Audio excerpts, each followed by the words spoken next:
Don Prince Sampe, this goes to my beloved Kalu families. May the souls of our beloved father and mother rest in perfect peace.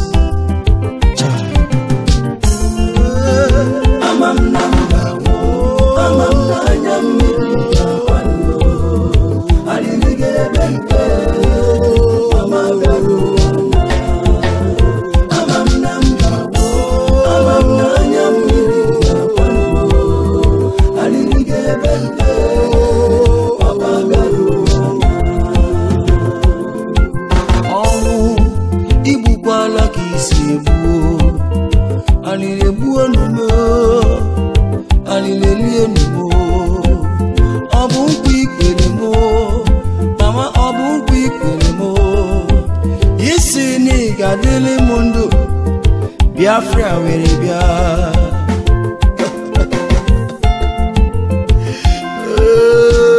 mama always magnifique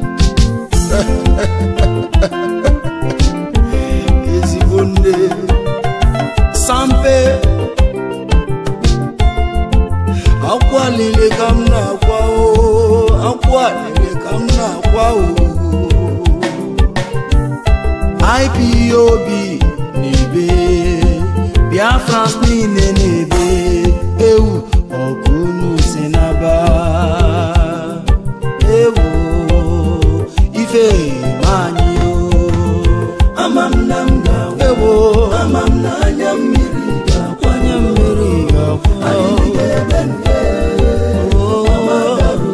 mama daruwana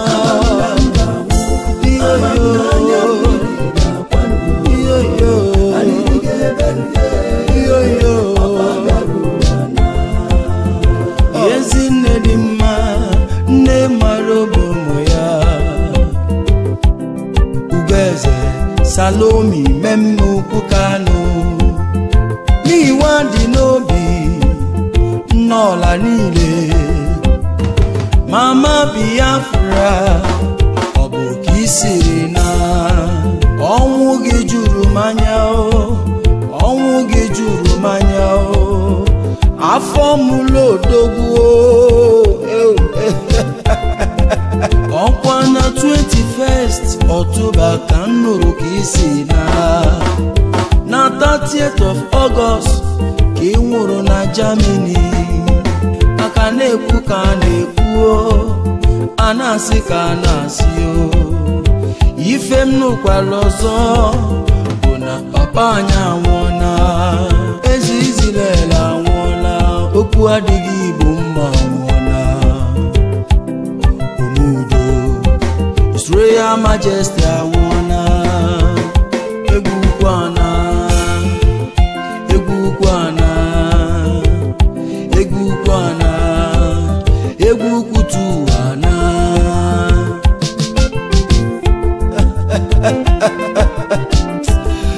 oh ezibonna ezibonna ezibonna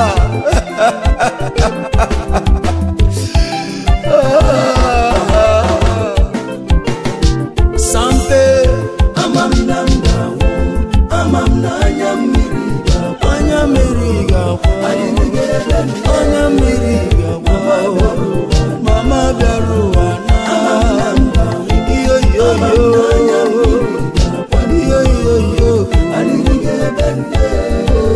mama daruwana umugi nebe umugi na kwa papa mama obukunu serena mazina ndikanuo onebakwa papa mama obukunu serena I can't imagine what you must be feeling right now Mazi I want you to know that we are just a phone call Mazi kanu takanu kinsili nebakwa na mama mwana ewo mama obu kisili na Princess Nena Kagbalani ọ na-ebe akwa.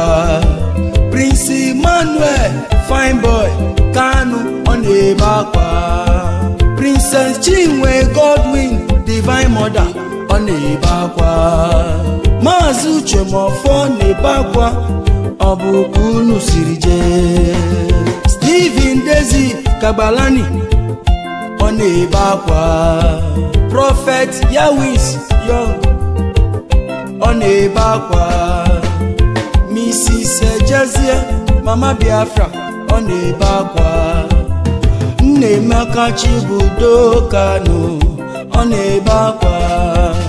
David Kelechi Kanu ọ na-ebe akwa. Adaugo Rebeka na-ebe. Ugonna Dede na-ebe. Mama ọka isiri na. Papa ọka isiri na. I am honored and blessed to have known you, Mama. Sampe anya mmiri gakwa. Alilele mama Mama bịara ụwa na. Mama bịara ụwa na.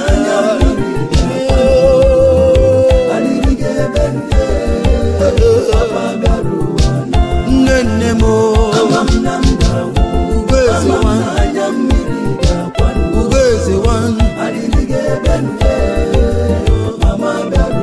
Mama Beluana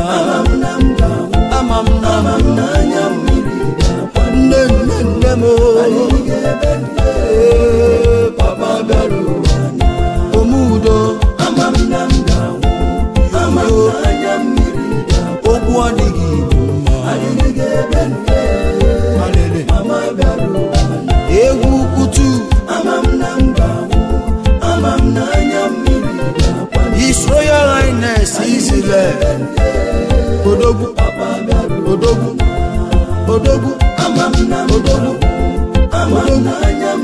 Ije Anje Ido Ido Iba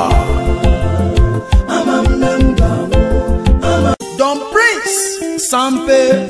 This goes to